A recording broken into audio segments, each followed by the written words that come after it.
여러분 언제까지 살 것 같아요? 우리가 언제까지 살 수 있을까요? 시작부터 섬찟한 질문입니다. 그죠? 우리가 언제까지 살 수 있을까? 성경 두 곳을 찾아보겠습니다. 성경 몇 군데?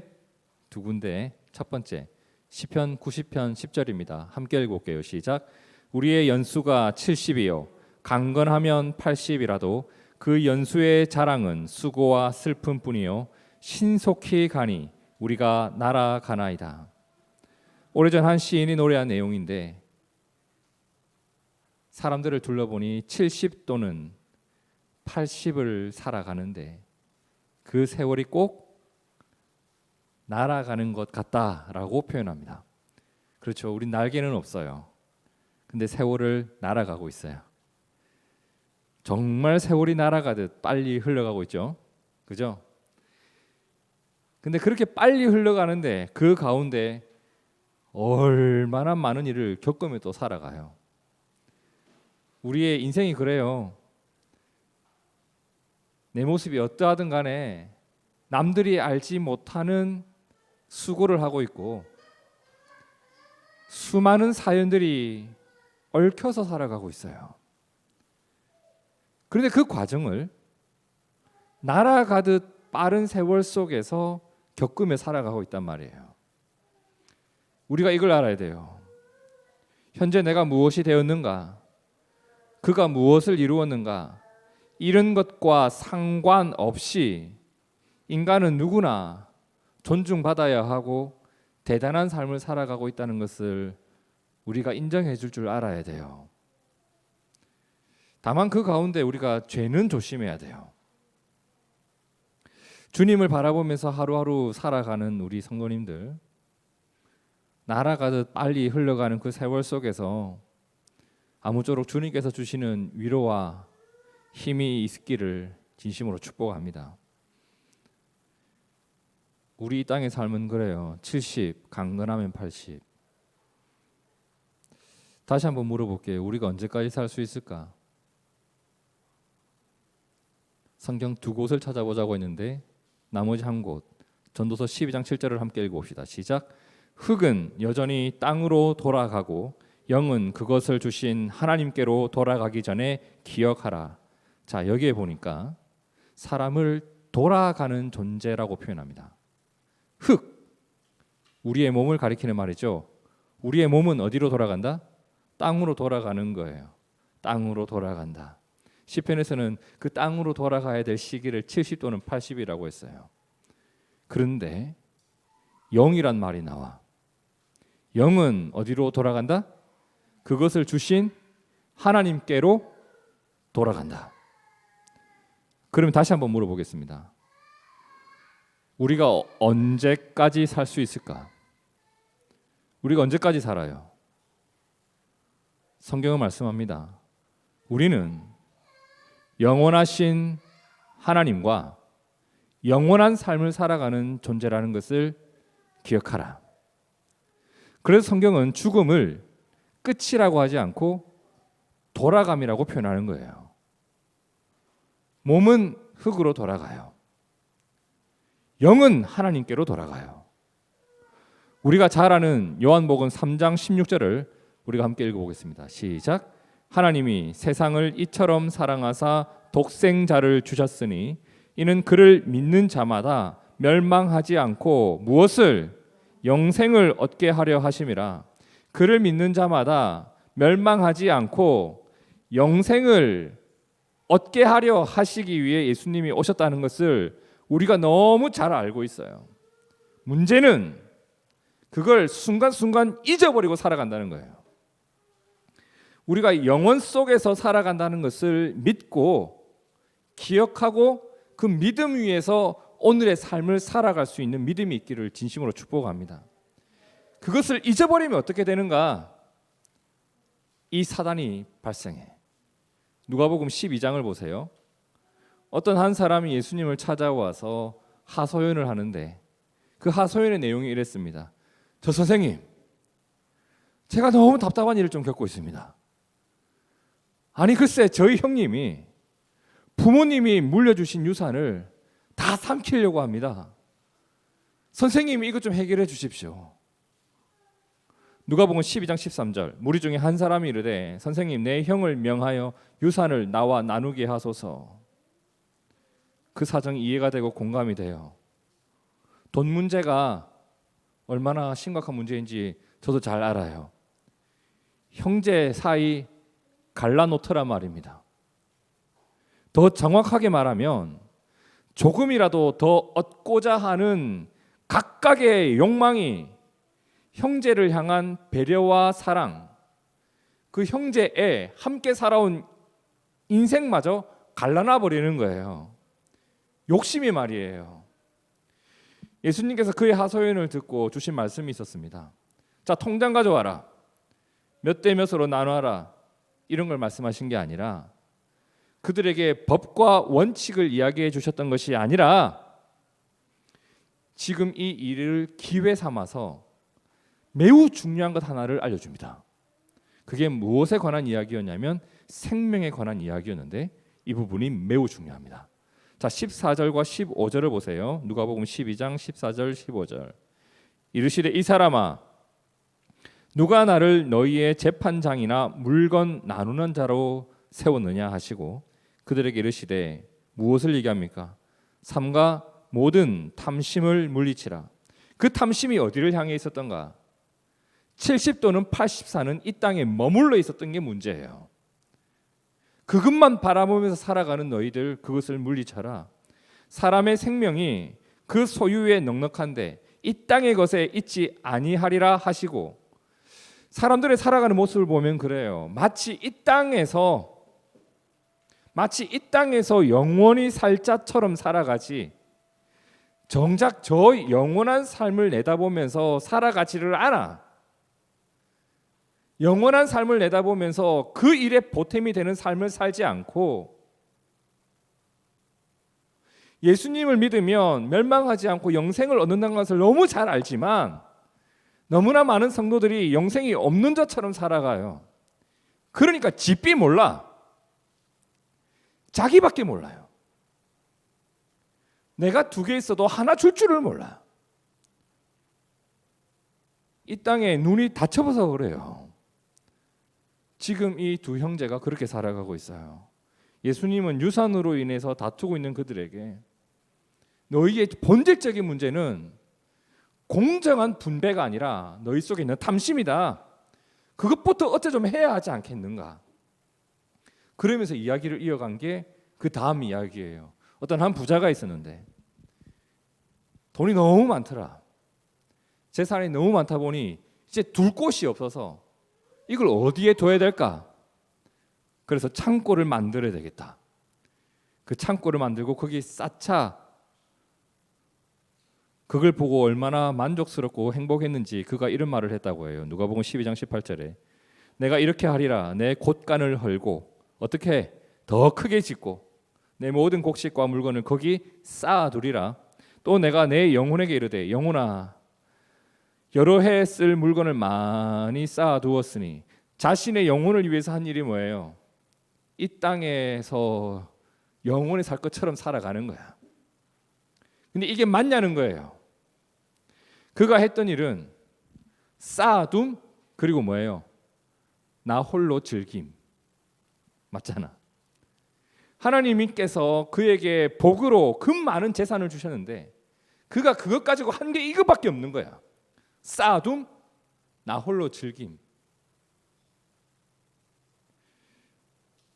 주님이 물어요. 하나님이 이르시되 어리석은 자연 오늘 밤에 내 영혼을 도로 찾으리니 그 준비한 것 너가 너의 영혼을 위해서 준비한 그것이 누구의 것이 되겠는가?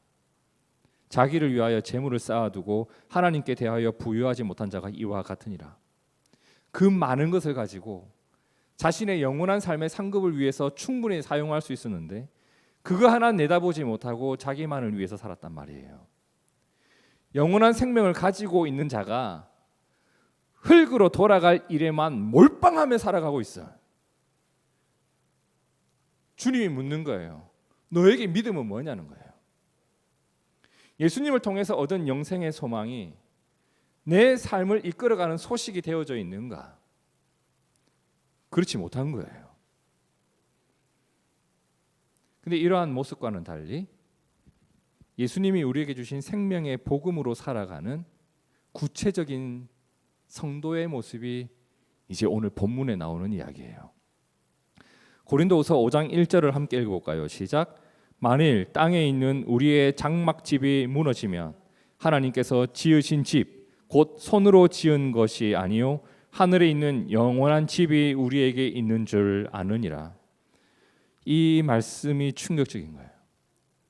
무너지면 아느니라. 쌓아도 모르던데, 챙겨놔도 모르는데 무너지니까 알게 되더라. 무엇이 무너지면? 우리의 장막집. 무엇을 알게 된다? 하늘에 있는 영원한 집이 우리에게 있다는 것을. 이 무슨 말일까요? 무슨 말일까? 일단 여기서 말하는 우리의 장막집. 장막집은요, 사실 우리가 누워 자고 먹고 그렇게 살아가는 집을 말하는 게 아니라 이걸 말하네요. 내 몸뚱아리. 시편에서는 70이나 80이면 썩어 없어질 그 몸. 그런데 그것이 무엇이든, 내 몸이든 내가 쌓아둔 재산이든 나의 소유든 이 세상 모든 것은 여러분 생각해 보세요. 언젠가는 무너지고 또 잊혀질 것들이에요. 영원한 게 어디 있어요? 내 눈에 보이는 것 치고 영원한 게 어디 있냐고요. 뭐가 영원해요? 하지만 그렇다고 해서 이것이 소중하지 않다는 게 아니에요. 오늘 말씀드리고 싶은 것은 우리에게는 그것만 있는 것이 아니라는 것을 꼭 기억해야 된다는 겁니다. 고린도서 4장 18절은 이렇게 말합니다. 우리가 주목하는 것은 우리가 이 땅에 있는 것은 보이는 것도 있고 보이지 않는 것도 있더라. 근데 보이는 것은 잠깐이고 보이는 것은 무너지는데 보이지 않는 것은 영원하고 무너지지 않는 것이 있더라. 그게 하나님의 약속이고 하나님이 우리에게 주신 천국의 소망이라는 겁니다. 근데 바울은 이런 고백을 해요. 나는 이걸 주목하기로 작정했다. 내 손에 쥐어지는 거, 내 눈에 보이는 것이 아니라 예수님이 나에게 알려주신 영원한 천국을 주목하기로 나는 작정했다. 우리가 이걸 생각해 볼 줄 알아야 돼요. 내가 뭘 주목하고 있는가? 여러분, 내가 지난주에 뭘 주목하고 살았는지를 한번 생각해 보시기를 바라요. 제가 지난주 주목했던 것은 쉐보레, 현대, 기아. 차가 말썽을 부리니까 하나 사자. 근데 차를 주목했단 말이에요. 집사람하고 결론적으로는 안 되겠다, 말자.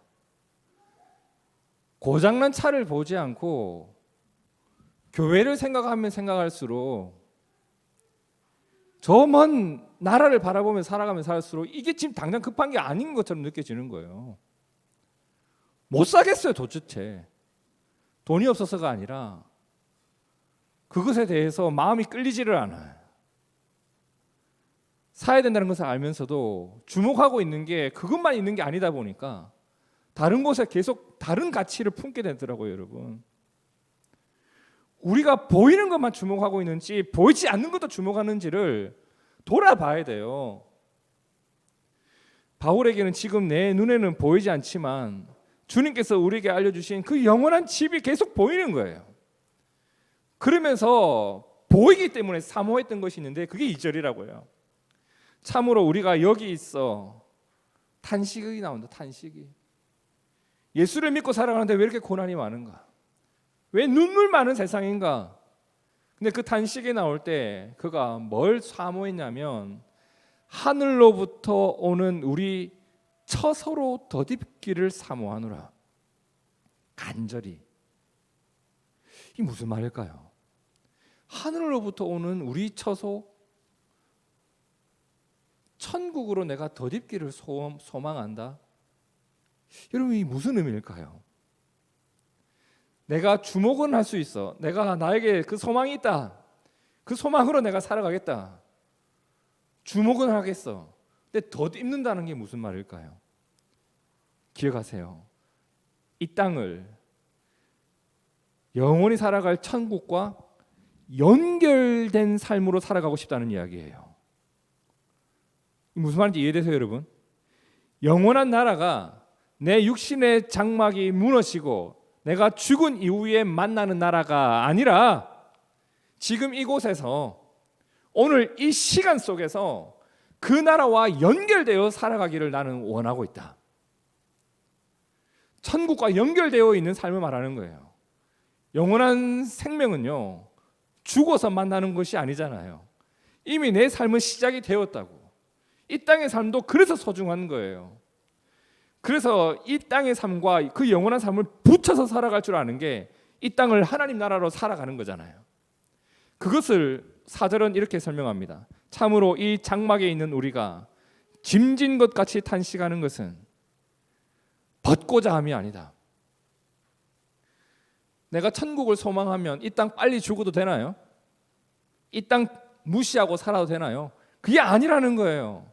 벗고자 함이 아니라 이 땅에서 오히려 덧입고자 함이니 죽을 것이, 보이는 것들이, 이 땅에서 줄 수 있는 것들이 오히려 생명의 삼킴바 되어 살아가기를 나는 원한다.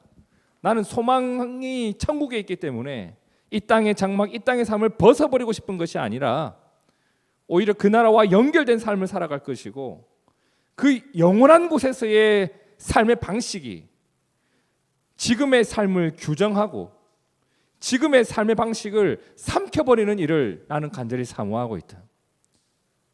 여러분, 이게 믿음 아니겠습니까? 영혼을 바라보면서 오늘 살아가기 때문에 내 입에 찬양이 있고, 그렇게 살아가기 때문에 내가 그 사람을 이해할 수 있고, 그렇게 영원한 삶을 오늘로 가져오기 때문에 내가 섬길 수 있고 나눌 수 있고 그렇게 예배할 수 있는 것 아니겠습니까? 예배 한 번을 소중히 여기는 사람들의 특징이 뭐예요? 영원한 삶을 오늘 살아가는 겁니다. 여러분, 우리가 언제까지 살 수 있나요? 이제 답이 나왔어요. 우리는 영원한 생명을 얻은 자들입니다. 우리의 삶은 끝이 없어요. 단지 돌아감이 있을 뿐이야. 그렇게 무너지는 일들이 가득한 이 세상 속에서 영원한 일들을 잊혀지지 않고 잊어버리지 않고 오히려 그 영원한 일들을 우리가 주목하면서 그 생명의 일이, 죽을 일이 가득한 이 세상을 살아가는 힘이 되고, 죽을 일에 몰두하며 살아가는 나의 시선을 삼켜버리는 어마어마한 믿음의 사건이 오늘 우리에게 있기를 진심으로 축복합니다. 그 사람들이 그리스도인들입니다.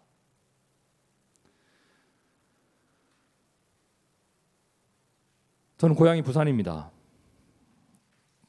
제 말투를 들어서는 도저히 알 수가 없겠지만 제가 이제 서울 한 20년 넘게 살았나요? 이 사투리가 완전히 없어졌어요. 하지만 저의 고향은 부산입니다.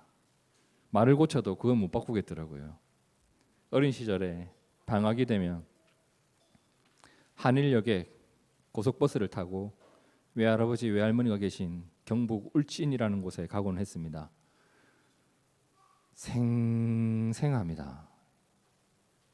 방학 때 엄마와 함께 그 외가댁에 가던 그 기억, 고속버스 터미널에 가면 어머니께서 늘 사주시던 게 한성기업 왕오징어, 그 부들부들한 오징어 있죠. 그거 하나 사주면 그거 먹으면서 울진에 갔습니다. 울진에 가면 할머니도 저를 반겨줬지만 그 이웃집 할머님이 채뿔 따고 왔냐, 채뿔 따고 왔나, 왜 저를 채뿔 따고라고 불렀는지 그 이웃집 할머니도 기억이 나요. 요즘은 시대가 좋아져서 그 시골의 풍경을 세상의 네이버 지도로 볼 수 있더라고요. 그래서 제가 그 사진 하나 찍어 왔어요. 네이버 지도에서 파란 지붕의 건물. 여러분, 그 집이 역사가 오래된 집이에요. 옛날에 호랑이가 문을 핥힌 자국이 있는 그 문짝도 있었는데 그 문짝은 지금 바꿔진 상태지만 아주 그런 집이에요. 이렇게 종이로 이렇게 문이 발려져 있어서 그 뚫었다가 할아버지한테 혼나고 했던 기억이 나요. 방이 있고 방에는 메주가 주렁주렁 달려 있습니다. 부엌이 있고 그렇게 사람 사는 곳이에요. 방이 차가워지면 아궁이에 불을 떼야 돼요. 그 옆쪽에 보면 초록 지붕이 있어요. 초록 지붕은 소 키우던 곳이에요. 소가 예쁘게 자라고 있던 곳이에요. 그 외양간 옆에 보면 시커먼 지붕이 보이죠. 화장실이에요. 뒷간이라 부르죠. 빠지면 죽습니다. 그 뒷간이 있고 마당이 있고 그래요. 제가 그 공간을 보는데 제 행복한 추억들이 참 많이 떠올랐습니다. 여러분 그렇지 않나요? 세상이 아무리 넓어도 나의 일상과 기억이 묻어있는 공간은 그리 크지 않아요. 그 사진 한 장에 제 추억이 다 담겨 있는 곳이에요. 마당에서 수박을 먹고 메뚜기 잡고 나방 잡고 나방을 수십 마리 잡아가지고 모기장 안에 넣어와가지고 모기장 안에서 나방하고 놀고 있고 옥수수 먹고 거기는 옛날엔 수도가 없었거든요. 이 물을 펌프질을 했었어야 돼요. 물 재미로 펌프질 하다가 또 할머니한테 혼나고 지금은 외할머니 외할아버지 두 분 다 돌아가시고 그 집이 비워져 있는 상태였습니다. 그런데 지난주 저희 어머니께서 카톡으로 제게 사진을 몇 장 보내주셨어요. 지난주에 비가 엄청나게 많이 왔던 지역이 있었는데 여기도 비가 너무 많이 온 거예요. 그래서 집 뒤편에 있는 길이 무너지면서 뒤쪽에 있는 흙을 다 끌고 물이 치고 들어오면서 집을 때려버리니까 집이 부서진 거예요. 그 사진을 보는데 제 마음이 너무 이상한 거예요. 뭐라 표현이 안 돼. 아까워서? 아니라고요. 안타까워서? 그것도 아니에요. 이게 왜 그런지 모르겠어요, 마음이. 가만히 생각해 보니 그래요. 늘 있을 것 같은 것이 예고도 없이 사라졌을 때 내가 미처 준비하지 못한 상황에서 잃어버렸을 때 그때 느껴지는 허무함, 상실감이라고 해야 될까요? 그 사라짐으로 인한 허전함이 느껴지는 거예요. 한번 가볼 걸 그랬나? 갑자기 마음이 먹먹해지기 시작했습니다. 근데 제 마음이 먹먹해질 때 제가 그 다음 드는 생각이 뭐였냐면 저희 어머니의 마음은 어땠을까? 그래서 어머니한테 내 마음이 먹먹하다고 말을 못 하겠더라고요. 어머니는 태어나 살던 곳이에요. 본인이 자라온 곳이에요. 온갖 과거의 기억이 묻어 있는 곳이야. 돌아가신 할아버지, 할머니 흔적이 남아 있는 곳인데 예고도 없이 갑자기 순식간에 그게 사라져 버렸다고 하니까 그 마음이 어땠을까 하는 생각이 들었습니다. 어머니도 우셨던 것 같아요. 저도 왠지 모를 눈물이 계속 나는 거예요. 슬퍼서 나는 눈물이 아니에요. 아직까지도 그 눈물의 의미를 모르겠어요. 근데 어머니께서 통화 가운데 저에게 주셨던 말씀이 있었는데, 현진아, 엄마가 아직까지도 내려놓지 못한 것들을 보게 됐다. 아직까지도 내려놓지 못한 이 땅에 일들이 있다는 것을 엄마가 알게 됐다. 그런데 그 집이 무너지는 걸 보면서 하나님께서 정리해 주시는 걸 엄마가 느낀다. 너무 안타깝고 아까운 일이고 큰 일이 일어난 건데 이 일을 하나님의 말씀과 예수님이 주신 소망 안에서 바라볼 수 있는 믿음이 있어서 엄마 너무 다행이고 고맙다. 현진아, 엄마는 감사하다. 걱정하지 마라. 엄마는 진짜 감사하다라는 거예요. 여러분, 하나님께서 장막집 하나가 무너지는 것을 보게 하면서 우리 가족에게 영원한 집을 보게 하신 것 같았습니다. 그렇게 어머니와 대화를 나누는데 오늘 본문 말씀이 떠올랐어요. 고린도서 4장 18절에 우리가 주목하는 것은 보이는 것이 아니요 보이지 않는 것이니 보이는 것은 잠깐이요 보이지 않는 것은 영원함이라. 만일 땅에 있는 우리의 장막집이 무너지면 하나님께서 지으신 집 곧 손으로 지은 것이 아니요 하늘에 있는 영원한 집이 우리에게 있는 줄 아느니라. 여러분, 오늘 내가 하늘을 주목하며 살아가는 건 말이에요. 그게 아무것도 아닌 일처럼 느껴질지 모르겠지만 내 장막집이 무너질 때 내가 여전히 품을 수 있는 소망이 있고 나에게 진짜 재산이 무엇인가를 보게 하는 힘이 있단 말이에요.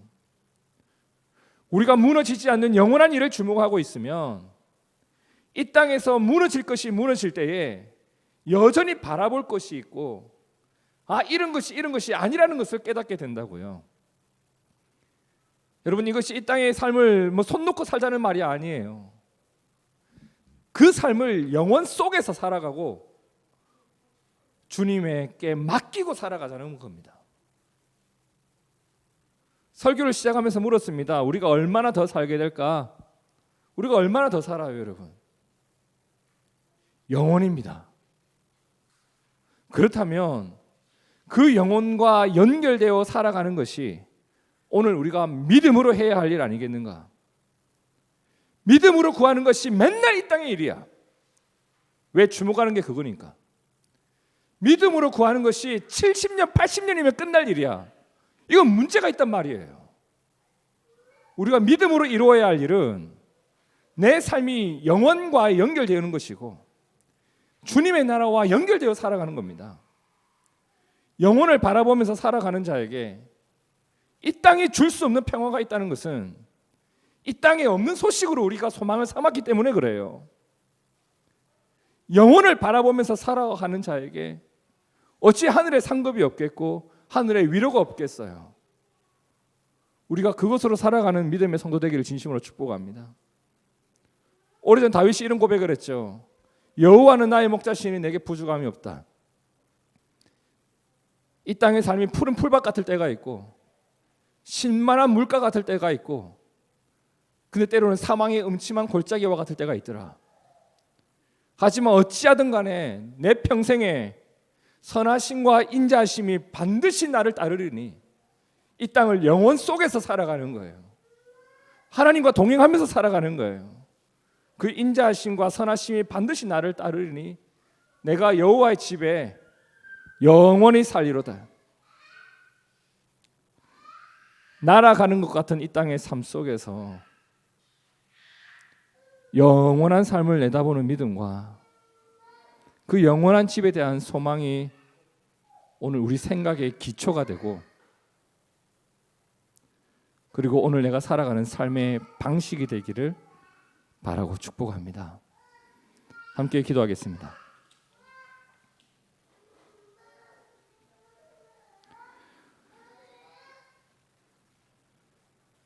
우리의 소망 되신 예수님,